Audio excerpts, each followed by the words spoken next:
예수님의 탄생을 기쁨으로 준비하고 또 기뻐하는 우리들이 되었으면 좋겠습니다. 사랑하는 여러분, 우리는 지난 몇 주 동안 입다라는 사사를 생각하면서 그가 하나님에 의해 큰 용사로 불림을 받기까지 하나님 중심의 삶을 살아온 것에 있었다는 것을 생각하였습니다. 그는 인간적으로 여러 가지 불리한 여건과 불우한 환경 속에서 살아온 사람이지만, 그런 환경 속의 사람들이 때로 방탕한 삶을 살게 되는 것과는 달리 하나님 앞에서 이 반듯한 삶을 살아가게 된 것인데요. 그가 하나님 앞에서 산 이 반듯한 삶의 모습은 이런 모습입니다. 먼저 그는 그의 불우한 환경을 탓하거나 원망한 것이 아니라 모든 상황 속에 하나님의 주권이 있음을 인정하고 이 주권자이신 하나님의 다스리심을 받았다는 겁니다. 또 그는 하나님이 역사의 배후에서 이 세상의 모든 역사를 주장하고 있음을 고백하는 삶을 살았고, 항상 하나님의 말씀을 묵상하면서 말씀이 그대로 이루어지기를 기대하며 살기도 하였습니다. 뿐만 아니라 그는 깨어있는 삶을 통해 항상 주의 은혜를 사모하며 나아가기도 하였는데요. 그렇게 깨어서 항상 주의 은혜를 사모하며 나아갈 때 하나님의 영이 임하기도 하였습니다. 오늘 29절 상반절은 이렇게 말씀하고 있기 때문입니다. 이에 여호와의 영이 입다에게 임하시니. 때로 구약시대에는 영적으로 깨어있는 사람들에게 하나님께서 성령을 부어 하나님의 일을 하게 하시듯, 하나님의 주권 속에서 말씀으로 충만하여 말씀 중심의 삶을 살고 항상 주의 은혜를 사모하며 살다간 입다에게 하나님은 성령이 임하게 하신 겁니다. 마치도 세례 요한에 의해 요단강에서 세례를 받으시던 예수님에게 이 성령이 비둘기와 같이 임하신 모습과도 같습니다. 마태복음은 3장 16절을 통해 그때의 상황을 이렇게 말씀하십니다. 예수께서 세례를 받으시고 곧 물에서 올라오실새 하늘이 열리고 하나님의 성령이 비둘기같이 내려 자기 위에 임하심을 보시더니. 사실 예수님은 하나님으로서 이 속죄를 위한 이 세례가 필요하지 않는 분이고, 또 성령의 임재하심도 필요가 없는 분이시지만, 이렇게 세례를 받으신 것은 죄 씻음을 위해서는 반드시 세례가 필요하다는 것을 몸소 보여주신 것이고, 또 성령이 임하시게 된 것은 성령께서 앞으로 예수님의 사역을 돕게 될 것을 보여주신 겁니다. 오늘 하나님이 영적으로 깨어있는 입다에게 성령을 부어 충만하게 하신 것이 그가 사사로서 이스라엘을 죄로 인한 고통에서 구원하기 위한 것이듯, 예수님에게 비둘기같이 임하신 성령의 임재하심도 구원 사역을 위한 임재라는 것입니다. 여러분, 이제 며칠 후면 예수님께서 이 땅에 오신 날을 기념하는 성탄절이지 않습니까? 성령으로 잉태되신 예수님이 아기의 몸을 입고 이 땅에 오신 것인데요, 아기의 몸으로 오신 예수님이 성령으로 잉태되었다는 것은 예수님은 죄가 없는 분이라는 것입니다. 하지만 죄가 없는 예수님이 사람들과도 같이 세례를 받으셨다는 것은 죄 씻음을 위해서는 예수님이 지신 대속의 십자가가 반드시 필요하다는 것을 가르치신 것이고, 또 세례 이후 성령이 임하신 것은 성령에 의해서 예수님의 그 십자가 사역이 완성될 것을 가르치는 겁니다. 예수님은 범죄한 인생을 그 죄로 인한 죽음으로부터 구원하시기 위해 이 땅에 오신 것이고, 성령님은 예수님의 그 대속 사역을 돕기 위해 임하시게 된 것이라는 말씀입니다. 그래서 마태복음은 20장 28절을 통해 이렇게 말씀하십니다. 인자가 온 것은 섬김을 받으려 함이 아니라 도리어 섬기려 하고 자기 목숨을 많은 사람의 대속물로 주려 함이니라. 예수님이 오심은 인류를 대속하기 위한 것이라고 합니다. 그리고 갈라디아서 3장 13절은 이렇게 말씀하시는데요. 그리스도께서 우리를 위하여 저주를 받은 바 되사 율법의 저주에서 우리를 속량하셨으니 기록된 바 나무에 달린 자마다 저주 아래 있는 자라 하였음이라. 예수님의 대속 사역은 우리의 속량을 위한 것으로 이 십자가에 달리신 일임을 말씀하시는 겁니다. 그런데 바로 그 일을 성령께서 도우신 겁니다. 이사야서는 53장 10절을 통해 이렇게 말씀하시기 때문입니다. 여호와께서 그에게 상함을 받게 하시기를 원하사 칠고를 당하게 하셨은즉 그의 영혼을 속건 제물로 드리기에 이르면 그가 씨를 보게 되며 그의 날은 길 것이요 또 그의 손으로 여호와께서 기뻐하시는 것을 성취하리로다.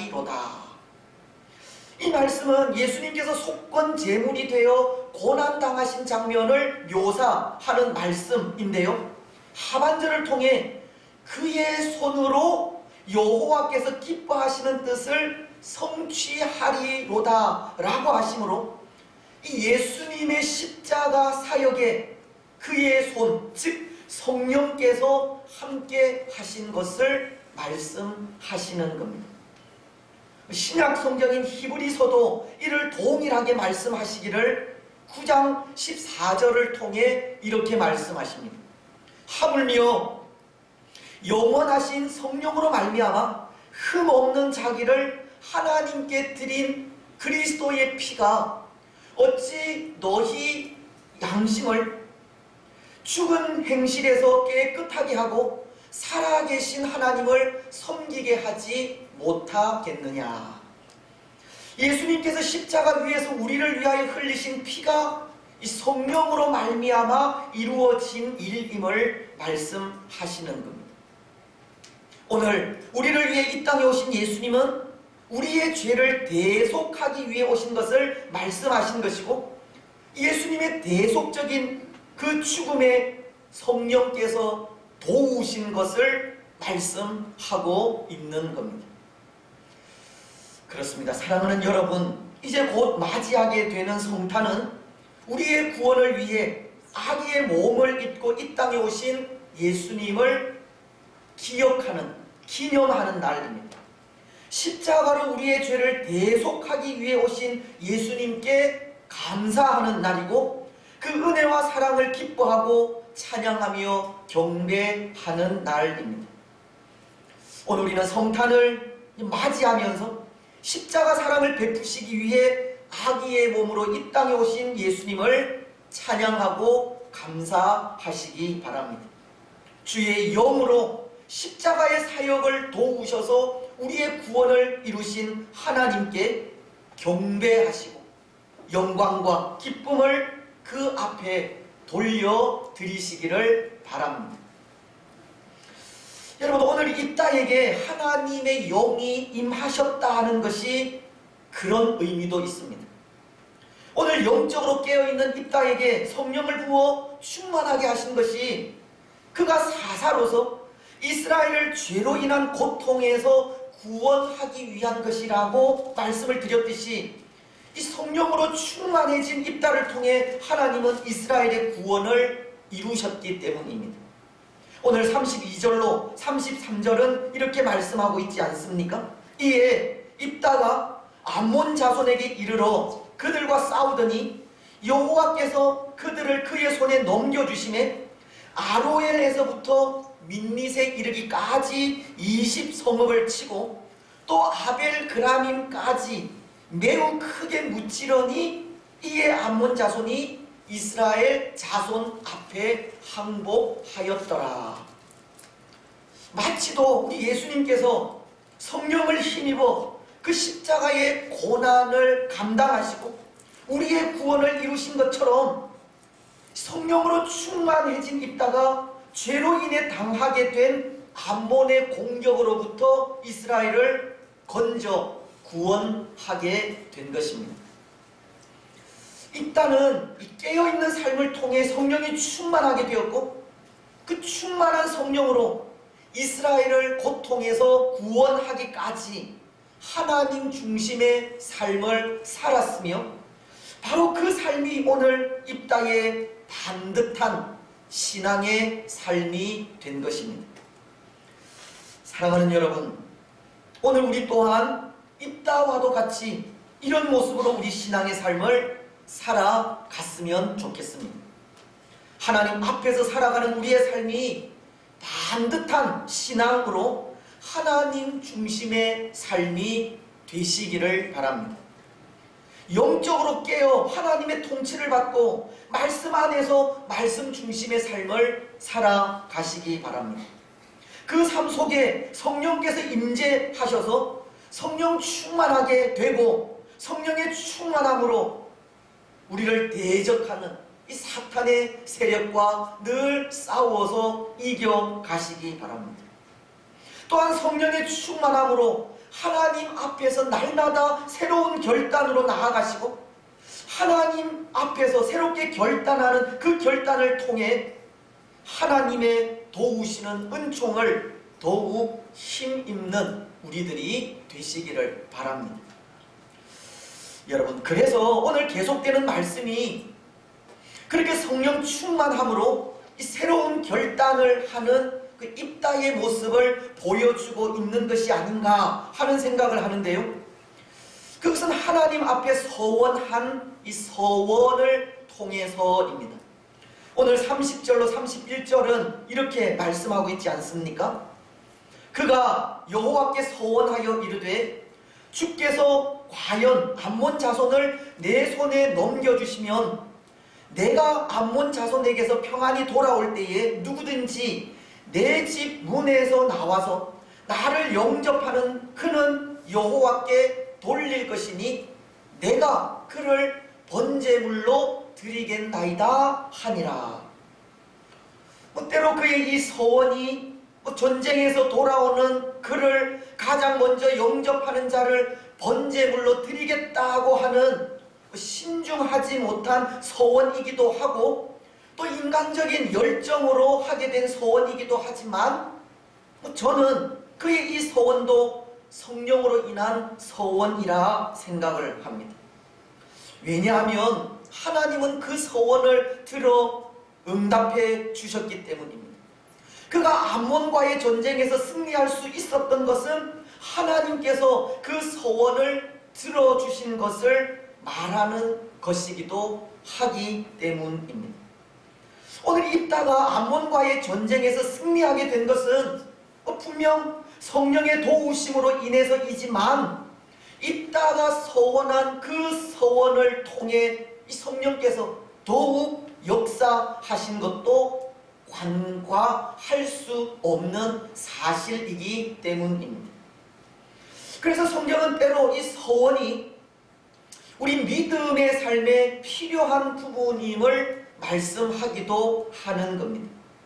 사무엘 상서는 1장 11절을 통해 사무엘의 어머니인 한나도 그런 서원을 하는 것을 전하고 있기 때문입니다.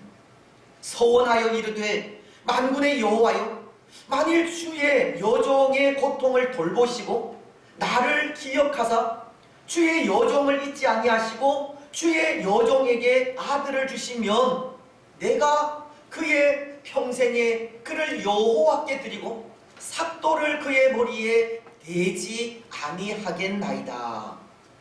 사무엘의 어머니인 한나는 아들에 대한 간구를 하면서 아들을 주시면 그 평생을 하나님께 드릴 것을 서원하게 된 것입니다. 그래서 사실은 이 서원이라는 것이 하나님에 의해 우리에게 일방적으로 지시된 규정이라기보다 우리 인생이 하나님께 드리는 이 자발적인 신앙 고백의 성격에 해당이 됩니다.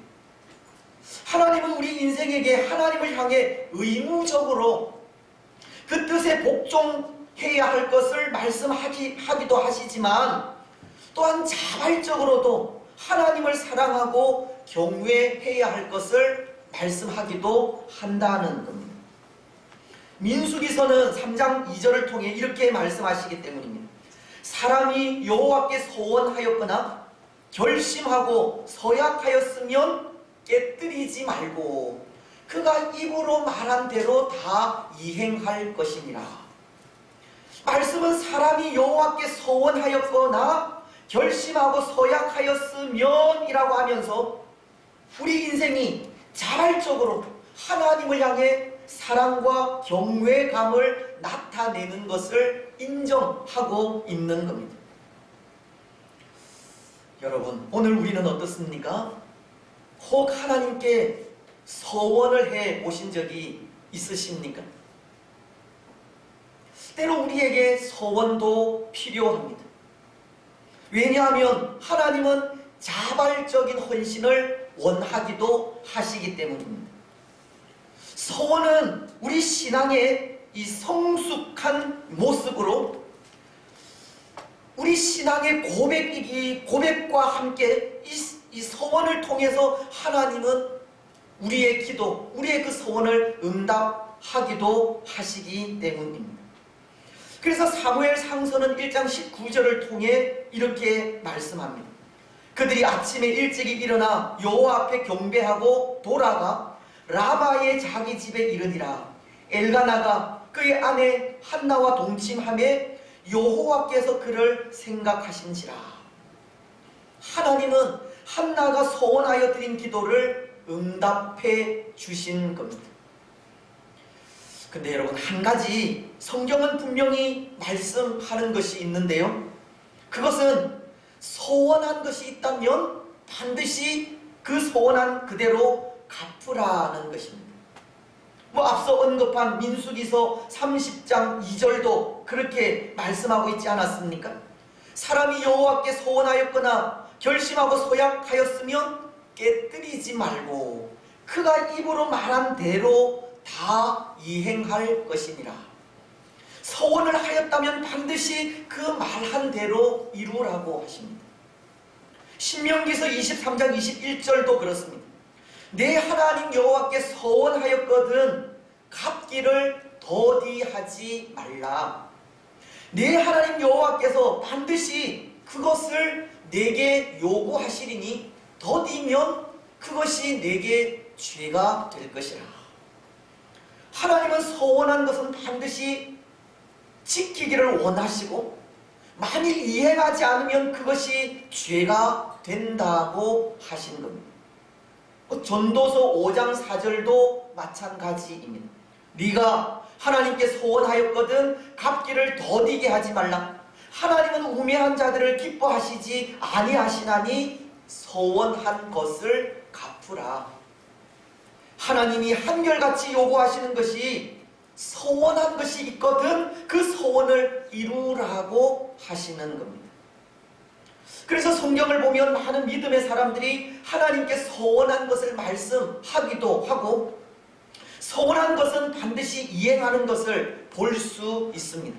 예를 들면 창세기 28장 20절 이하의 말씀에서 야곱이 아버지인 이삭과 형 에서를 속이고 그의 외삼촌의 집인 밧단 아람으로 도망을 하다 베델이라는 곳에서 천사를 만나게 되는데요.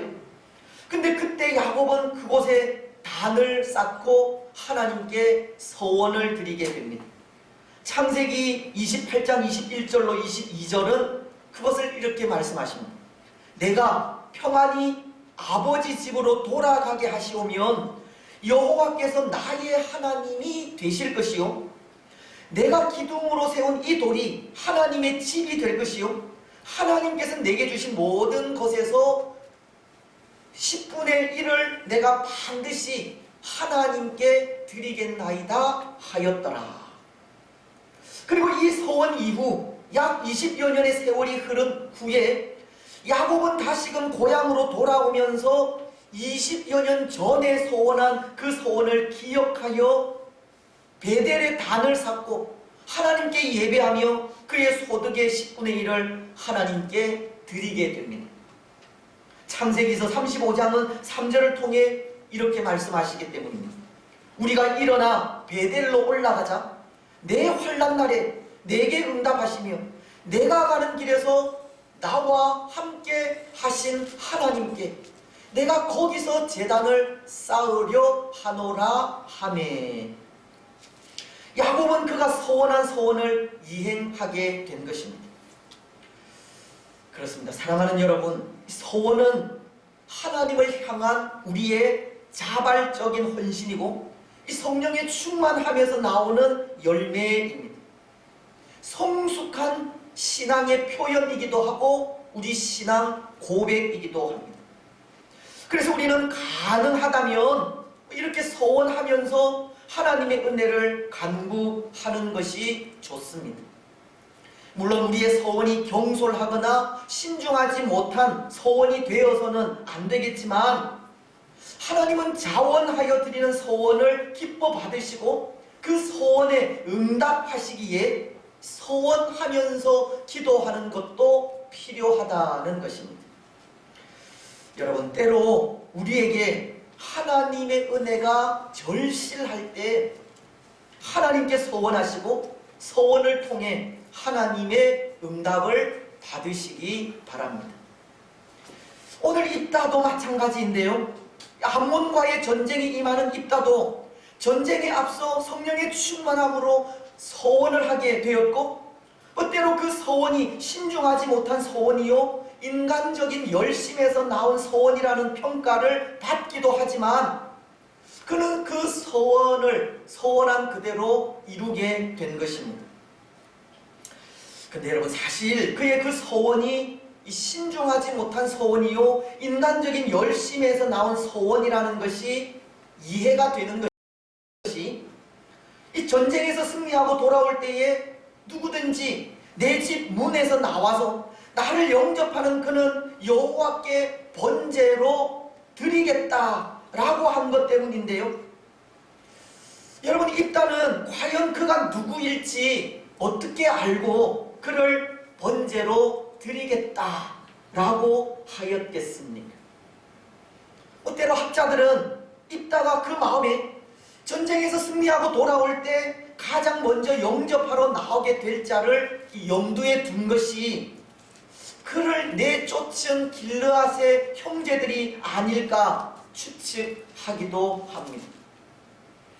하지만 여기 번제로 드린다는 것이 하나님께 드린 그 제물을 각을 떠서 태워서 드린다라는 뜻으로 이 사람을 번제로 드리는 것은 당시 이방인들의 제사 풍습으로 그것이 하나님께서 원하시는 일이 아님을 알고 있던 입다가 과연 그의 형제들을 번제로 드릴 생각을 했을까 하는 의문이 들기도 합니다. 입다는 그것까지 염두에 두고 서원하지는 않았을 것이라는 겁니다. 그는 성령의 충만함과 인간적인 열심으로 서원한 것이고 그것이 자기를 영접할 리가 사람일 것이라는 생각을 하지 못한 것이 신중하지 못한 서원이 되었던 것입니다. 그런데 여러분, 오늘 말씀은 입다가 암몬과의 전쟁에서 승리하고 집으로 돌아올 때의 그 상황을 어떻게 기록을 하고 있습니까? 34절은 이렇게 말씀하십니다.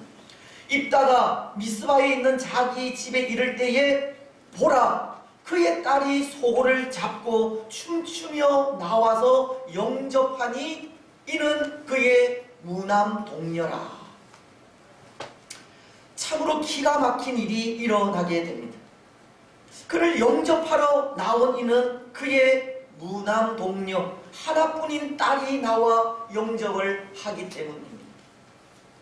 얼마나 기가 차겠습니까?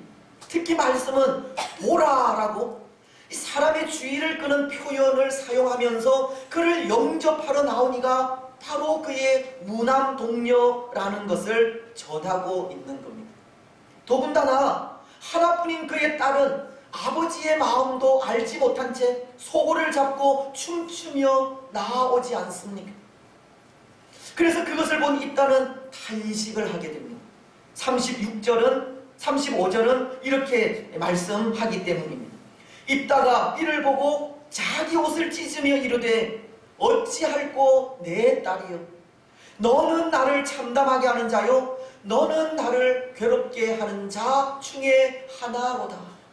내가 여호와를 향하여 입을 열었으니 능히 돌이키지 못하리로다 하니.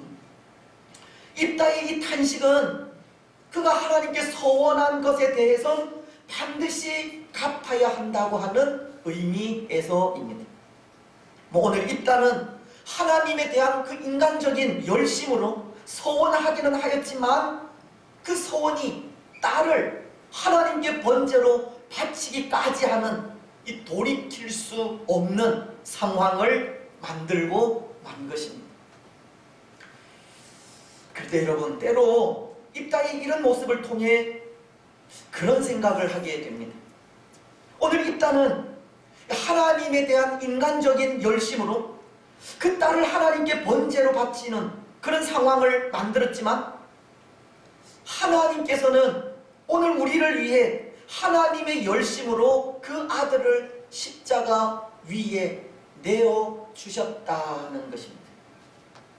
하나님이 그 아들을 아기의 몸으로 이 땅에 보내신 것도, 사람들에 의해 멸시와 고초를 당하게 하신 것도, 십자가의 고통을 당하게 하신 것도 다 하나님의 열심에 의해서라는 것입니다. 이사야서는 9장 6절로 7절을 통해 이렇게 말씀하시지 않습니까? 이는 한 아기가 우리에게 낳고 한 아들을 우리에게 주신 바 되었는데 그의 어깨에는 정사를 메었고 그의 이름은 기묘자라, 모사라, 전능하신 하나님이라, 영존하시는 아버지라, 평강의 왕이라 할 것이니라. 그 정사와 평강의 도함이 무궁하며 또 다윗의 왕좌와 그의 나라에 군림하여 그 나라를 굳게 세우고 지금 이후로 영원히 정의와 공의로 그것을 보존하실 것이라. 만군의 여호와의 열심히 이를 이루시리라. 예수님을 아기의 몸으로 이 땅에 보내시고 우리의 인생의 죄를 짊어지게 하셔서 구원하시며 예수님을 믿는 우리를 하나님의 자녀로 영원한 하나님의 나라에서 영원토록 살게 하시고 다스리시며 보존하실 것이 하나님의 열심을 통해서라고 하시는 겁니다. 민수기서 23장 19절은 하나님은 사람이 아니시니 거짓말을 하지 않으시고 인생이 아니시니 후회가 없으시도다. 어찌 그 말씀하신 바를 행하지 않으시며 하신 말씀을 실행하지 않으시랴. 때로 하나님을 향한 우리 인생의 열심은 입다와도 같이 실수할 때도 있지만 인생이 아니셔서 실수가 없으신 하나님은 하나님의 열심으로 말씀하신 그 모든 것을 이루시는 겁니다. 이번 주간 맞이하게 되는 성탄도 예수님이 하나님의 열심에 의해서 이 땅에 오신 것이기 때문입니다. 말씀하신 바를 그대로 행하시는 하나님의 열심에 의해 우리는 성탄절을 맞이하게 된다는 겁니다. 그렇습니다. 사랑하는 여러분, 오늘 우리는 우리를 향하신 하나님의 열심에 우리의 소망을 두시기 바랍니다. 예수님을 아기의 몸으로 이 땅에 오게 하시고 십자가의 고통 이후에 죽음에서 부활하게 하신 것이 하나님의 열심에 의해서이고, 이후 하늘에 오르시고 다시 오신다는 약속과 함께 다시 오셔서 죽은 자와 산 자를 심판하시고 산자인 우리를 영원한 하나님의 나라에서 영원히 살게 하시겠다고 하신 그 약속도 하나님의 열심에 의해서 이루어질 것을 믿고 그것에 우리의 소망을 두라는 것입니다. 여러분, 오늘 우리는 하나님의 열심에 우리의 소망을 두시기 바랍니다. 이제 말씀을 맺겠습니다. 사랑하는 여러분, 오늘 마지막 39절로 40절은 이렇게 말씀하고 있습니다. 2달 만에 그의 아버지에게로 돌아온지라. 그는 자기가 소원한 대로 딸에게 행하니 딸이 남자를 알지 못하였더라. 이것이 이스라엘의 관습이 되어 이스라엘의 딸들이 해마다 가서 길르앗 사람 입다의 딸을 위하여 나흘씩 애곡하더라. 이 말씀은 입다의 딸이 아버지인 입다가 한 소원의 내용을 알고 처녀로 죽는 것을 애곡하겠다고 2달의 기한을 요청한 이후 아버지가 소원한 그대로 죽었다는 것을 말씀하시는 내용입니다. 물론 입다의 딸이 번제로 하나님께 드려졌다고 하는 이 부분은 성경학자들마다 해석이 다르기도 합니다. 어떤 학자는 그 딸이 시집을 가지 않은 처녀의 몸으로 평생을 성전에서 하나님께 드려졌다라고 하는 학자들도 있고, 또 어떤 학자는 성경 말씀 그대로 이 번제로 하나님께 드려졌다고도 하기 때문입니다. 오늘 우리의 입장은 35절 하반절이나 또 오늘 39절 중반절이 그는 자기가 소원한 대로 딸에게 행하니라고 하시는 말씀을 따라 그 소원 그대로 이룬 것으로 보고 있습니다. 하지만 중요한 것은 하나님을 향한 우리 사람의 열심은 이렇게 실수로 이어지기도 하지만 그 마음을 하나님은 받으신다는 것이고, 우리 사람은 실수할 수 있지만 하나님은 실수하지 않으신다는 겁니다. 실수하지 않으시는 하나님은 우리를 위하여 예수님을 아기의 몸으로 이 땅에 보내셔서 십자가의 고난을 당하게 하셨지만 그 십자가로 인해 우리의 구원을 이루셨기 때문입니다. 또한 실수하지 않으시는 하나님은 아기의 몸으로 이 땅에 오셔서 십자가를 지신 예수님을 믿는 우리를 하나님의 열심으로 영원한 하나님의 나라에 인도하실 것이기 때문입니다. 사랑하는 여러분, 오늘 우리는 하나님의 그 열심에 다시 한번 우리의 소망을 두시기 바랍니다. 우리 인생은 실수할 수밖에 없는 존재이고 성령의 인도를 받는다고 하면서도 인간적인 열심이 앞서는 존재이지만, 그런 우리 인생과는 달리 하나님은 실수가 없으시고 후회도 없으시며 하신 말씀을 그대로 이루시는 분이시기에 그 하나님께 우리의 소망을 두시기 바랍니다. 우리 인생의 죄를 위해 독생자이신 예수님을 보내어 십자가로 구원을 약속하시고 그 약속을 하나님의 열심으로 이루신 하나님께 더욱 우리의 소망을 두고 살아가시기를 바랍니다. 특히 오늘날과도 같이 그 누구도 믿을 수 없고 신뢰할 수 없는 세상 속에 실수가 많은 인생이 아니라 실수가 없으신 신실하신 하나님만을 믿고 신뢰하며 의지하시기 바랍니다. 그래서 그 삶을 통해서 오늘 우리의 삶도 그렇고 이제 곧 맞이하게 될 성탄에도 비록 시대는 힘들고 어렵지만 하나님의 약속에 의해 하나님의 열심을 통해 이 땅에 오신 예수님으로 인해서 참된 평안, 참된 기쁨을 누리는 복된 주의 성도들이 되시기를 주님의 이름으로 축복합니다. 아멘.